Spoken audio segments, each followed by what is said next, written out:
Hey there, second graders. It's time for Mrs. Piggle-Wiggle. We are on chapter 4, part 3.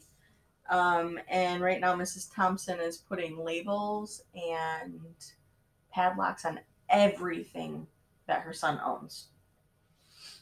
Okay. When dinner time came, Mrs. Thompson closed the selfishness kit and took it downstairs to show Dick's father. She told him about Mrs. Piggle-Wiggle, and he patted her on the back and said that he was sure everything was going to be all right, and where was the evening paper.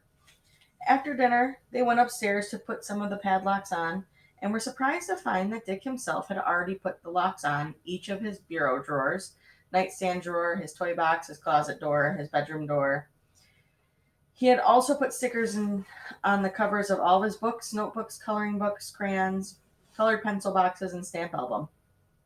On the stickers, he had not painted in black letter. He had painted in black letters. Dick's books don't touch. Dick's notebook don't touch. Dick's crayons don't touch. Dick's pencil box don't touch.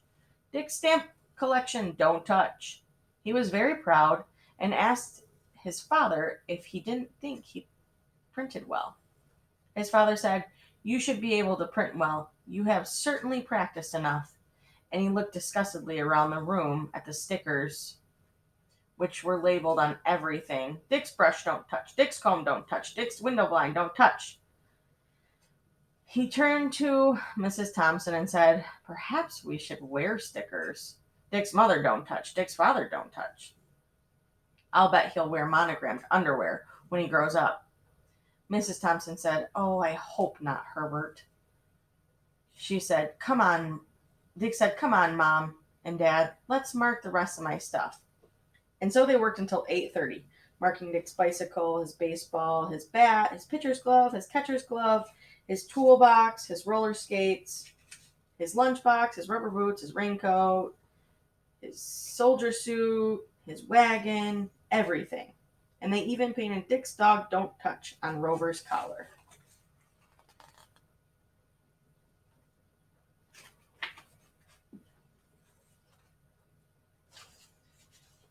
When they had finished, and it was time for him to go to bed, he kissed his mother and kissed his father and went happily upstairs with his ring of keys jingling from his belt.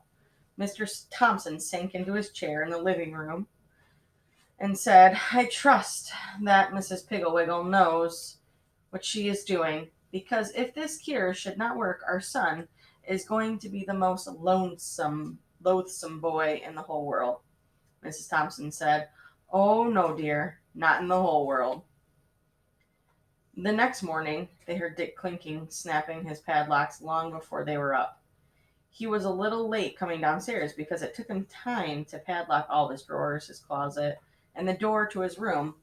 But he was very happy, and his mother noticed that he had pinned one of his name labels on the outside of his sweater.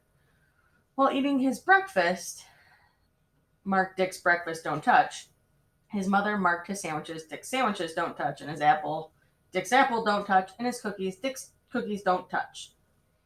His lunchbox had already been marked Dick's lunchbox don't touch. After breakfast, he put his lunchbox in the basket on his bicycle and noticed proudly the large sign hanging from his crossbar: Dick's bicycle don't touch. At school, the children paid little attention to the sign on the bicycle, but when they opened his lunchbox and took out his sandwiches marked Dick's sandwich don't touch and all of his other food, everyone laughed and wanted to see them, and in resulting crowding and pushing, one of his sandwiches was dropped on and stepped on, and some of the big boys grabbed the apple and tossed it in the air above his head, shouting, "Throw me Dick's apple! Oh, look, you dropped the apple. I wonder if Dick's apple will bounce." When they finally gave him his apple, it was bruised and very dirty. In arithmetic period that afternoon, Bobby Slater, across the aisle from Dick, asked Dick for his ruler, and when he saw the label, it said "Dick's ruler don't touch," he began to laugh and reached over and snatched the ruler off of his desk and passed it to Kenny Hatch, who laughed and passed it to the girl in front of him, and finally Miss Crabtree had come down to get it. When she saw the sign, she laughed too, but she gave the ruler back to him. After school, boys decided to play baseball in the vacant lot by Dick's house. But when he brought his bat and his ball and his mitts, the boys saw "Dick's bat don't touch. Dick's mitt don't touch." they said, "We can't touch anything. Let's go home." And they did.